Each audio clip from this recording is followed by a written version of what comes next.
Choosing the right laptop can be a bit challenging sometimes because there are millions of options out there with various specs and hardware designs. You might be looking for a thin and light notebook with the best battery life and portability, or you might be looking for something that offers a good balance between portability and performance, or you might be looking for the absolute best balls to the walls type of laptop where performance is key. Plus a bigger display because size matters. So we've teamed up with Razer to bring you a quick overview of some of the most popular type of laptops out there, and all the products that we're going to be showcasing in this video will be linked in the description down below. So do think of this as a notebook buying guide, but based on our own personal experiences. Now, we've been using Razer laptops for the majority of our production workflow, but you can take our guidelines and apply them to any other notebook manufacturer. Now, I do want to preface something very important, and that is there's no such thing as a perfect laptop. In fact, the notebooks that we use aren't perfect either, but they happen to fit our workflow and they get the job done really well. So I think it's important for you guys to find what fits your criteria and what would work. Now, everyone that you're going to be seeing this video have moved beyond the need of using a basic laptop. In fact, the notebook market has shifted tremendously over the past few years. I mean, we've moved away from thicky, bulky designs to Apple-like thinner designs with powerful hardware packed in. And the result of that is that you don't have to sacrifice form over function and function over form. To me, I think the best thing that has ever happened to the notebook space is the introduction of NVIDIA's Max-Q GPUs. The performance that you can get out of these mobile graphics card is just amazing. I'm not going to be focusing on entry-level notebooks in this video because I feel like that is a separate category by itself. And yes, I do understand that they do exist and offer some sort of basic functionality. But what if you're looking for something beyond that? Well, let's start things off with thin and lights. Spoiler alert, miniaturization costs money. And the reason I say that is because the smaller the notebook gets, and when you pack that with efficient and powerful hardware, packed with great design and build quality, you're going to be paying a lot of money for that. Now, thin and light notebooks are tailored towards people who value battery life and portability. Say, for instance, if you're a student who has 8 a.m. classes ending all the way till 6 p.m., you need something that lasts you all day long. Or if you're a business professional hopping from one meeting to the next, you need something that'll actually take you through those meetings without having to rely on a power brick. A lot of notebook manufacturers are leaning towards portless designs, meaning that they only come with a few USB Type-C ports, which again, may or may not be a huge deal breaker for some of you out there. But if you're someone who is looking to connect different external accessories, that can be a limitation. And there are other Ultrabook options offering a really good selection of I/O for its smaller form factor. I should also mention that the inclusion of CNC unibody frames is a big deal here since it allows for super thin and light frame designs without impacting build quality. Display is also another thing that you need to watch out when you're shopping for a thin and light notebook. I would highly recommend moving away from 4K on a 13-inch notebook because it just doesn't make any sense. Plus, it requires a lot of horsepower to drive that 4K resolution and it can impact battery life. So the best option is to opt for a 1080p display and you should be set. The last thing that I want to touch base on is performance. Now, in this area, you want to be looking for a U-series processor from either AMD or Intel, which means ultra low voltage, or G-series for Intel's Ice Lake lineup if you're looking for lower power consumption and enhanced multimedia features. Now, if you want even more performance, for instance, a little boost for gaming or rendering-based applications, there are options in the thin and light space for a discrete graphics card. Keep in mind that the thin and light segments range between 13 inches and 17 inches, but that really depends on how big of a screen you really need. Now, there is a performance cap with thin and light notebooks. It's just a fact. So if you're looking for something with a little bit more horsepower than that, you'll need to step it up to a slightly larger form factor. And the good thing is that you don't have to sacrifice the portability factor to a certain extent. Because these days, with technological advancements from both Intel and AMD on the CPU side and AMD and NVIDIA on the GPU side, you can still maintain that portability aspect while achieving close to desktop level performance. A good example of that is the new Blade 15. It packs 8 cores, 16 threads, and an RTX Super Max-Q graphics card. The thing is, when you get into mid-sized notebooks, it opens a wide category when it comes to pricing for these sized laptops. So you can pick them up from $1,000 all the way up to $4,000, which can get really, really expensive. So it's important for you to figure out your budget. That should be your #1 priority, and then find what your needs are, and then slowly start narrowing down from that. So for instance, if you're a gamer, you should probably look into a higher refresh rate display with a lower resolution so that your games can hit those higher frame rates. given the hardware can actually support that. Now, if you're a creator, on the other hand, you can look into sacrificing that refresh rate, but for a more color accurate display.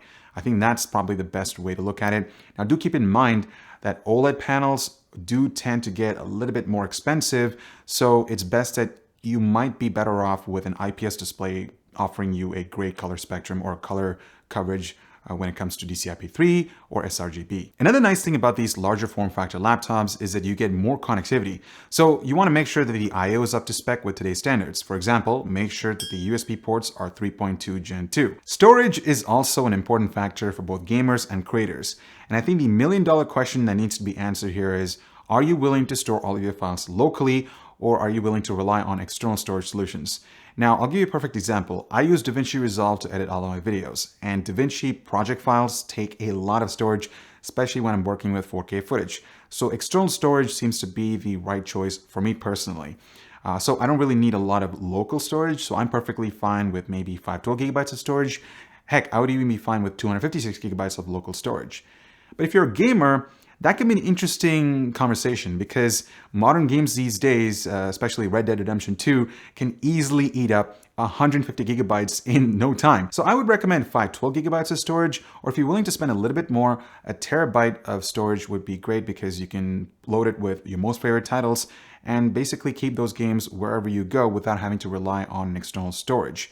Now, I do want to leave on this note. As the capabilities of your notebook increases, the amount of storage you would need would also increase. So that's something to certainly keep in mind when you're shopping for a 15-inch notebook. Larger notebooks are typically upgrade friendly as well, meaning you can swap out the memory kit or upgrade the storage to a higher capacity. And if you're interested in a step-by-step guide, you can check out our video right over here. So overall, you do get a lot of capabilities with a 15-inch notebook, but you also do tend to sacrifice on a few key areas like performance and cooling. And if you're willing to go a little bit beyond that and willing to sacrifice on a little bit of portability, that's where a 17-inch notebook comes into play. Now, everything that I mentioned in the 15-inch form factor can be applied to this segment, but do keep in mind that these larger form factor notebooks do come with slightly higher costs. They also usually tend to have better connectivity and better cooling, resulting in more consistent and higher CPU and GPU clock speeds. While smaller notebooks can be considered as complementary to desktop systems, a 17-inch notebook can be considered as a desktop replacement. Another thing you want to look into is display options for a 17-inch notebook, and you might want to look for a 4K option because 17 inches and 4K make a lot more sense because scaling works a lot better in that form factor. I don't think you'll ever go wrong with an option, so that's something to keep in mind. So now that we've gone through some general guidelines for notebook buyers, let's go through some of the laptops that Mike, myself, and Dimitri have been using for a while now. So I'm first up here, and you might be wondering, why do you have this old Dell Vostro 1320 in front of you? Well, that's because it sort of talks towards the kind of consumer that I am for notebooks. Every single one of my notebooks I've bought myself, and they've all been about the same size. So this is a 13-inch Dell Vostro, and then from that, I went on to this, which is the Vio Z. It's a 13-inch notebook as well. This thing was absolutely legendary. So what did I go to after that? Well, it's a 14-inch notebook, and that is the ThinkPad X1 Carbon 8th Gen Intel processor inside. So this was my last one before moving on, and I think what I wanted to show you guys also is what I moved on to, and that is the Razer Blade Stealth 13. And there's a reason behind that, and there's also a reason why I've got notebooks that are all the same size about. And that's because I do a lot of traveling, but I also have higher end computers here at home that I can do gaming and higher level work on. But for me, the 13-inch form factor of this and the 14-inch of some of the other notebooks are absolutely perfect to shove into my backpack. And not only that, this might sound absolutely crazy, but it's just to fit on the tray tables of planes. And there's actually a reason why I wanted to bring up the Stealth 13 in this, and it's because it's a good representation of where the thin and light notebook market is headed, and it's also why I switched to it from the ThinkPad X1 Carbon, is because this one has a discrete GPU in it, a GTX 1650 to be more accurate. And for me, that was really critical for two reasons. First of all, I'm designing our new office, and you guys might not have known this, but I was an architect before moving over into full-time Hardware Canucks.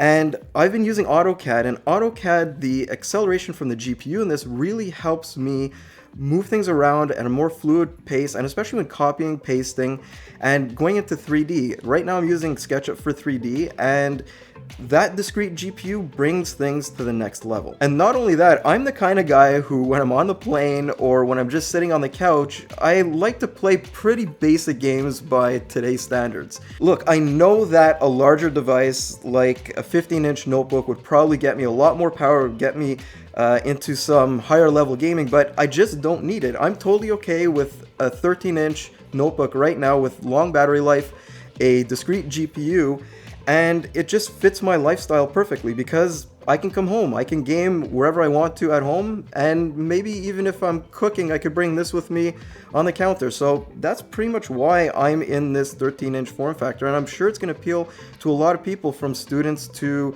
even gamers who have more powerful systems at home like me. My experience with notebooks has been an interesting journey over the past 10 years. In fact, I've come to value three main factors when it comes to choosing a notebook for myself, and that's performance, portability, and design. And the Razer Blade 15 hits all those factors really well. To be perfectly honest with you, I didn't choose this laptop. Razer did sample this as a review unit, and over time, using this on a regular basis, I've come to realize this notebook has played a vital role in my production workflow. Basically, 95% of the videos that you've watched on this channel from my end for the last year or so have been edited and rendered on this laptop. Ever since my switch to DaVinci Resolve Studio, I've been very impressed with the Blade 15's performance and Resolve's utilization with all of that hardware. The model that I have features an RTX 2080 Max-Q, and that really helps accelerate export times. And when you pair that with Intel's 6-core 12-thread CPU, it's really a breeze when it comes to editing 4K footage, making thumbnails using Photoshop, and above all of that, I really love the design of the Blade 15. I also really love this huge glass trackpad with support for Windows position drivers, and when you pair that with a really fast 240Hz display that's also really color accurate for content creation, the experience is fast and fluid, especially when you're switching between virtual desktops. It's honestly a breeze. The last thing that I want to touch base on is portability, because I carry the Peak Design Everyday 20-liter backpack, and this thing can pack literally everything that I use for video production, including my camera, my lenses, microphone, cables, my portable lights, but most importantly, it can fit this Blade 15 Advanced without a problem. And that to me is a huge bonus, because when I'm visiting family in Toronto, I can carry all of this horsepower with me on the go, playing my favorite racing games, hop into a multiplayer session with my brother playing CSGO or Overwatch. This laptop doesn't compromise in all of those areas, and that's something that I love about the Blade 15 Advanced. If 1 year ago we decided to do this video, I would not be rooting for the 17-inch form factor, but yet here we are. I never work from a coffee shop outside of the studio, so the purpose of any notebook for me is to be as powerful as possible and also be able to do this.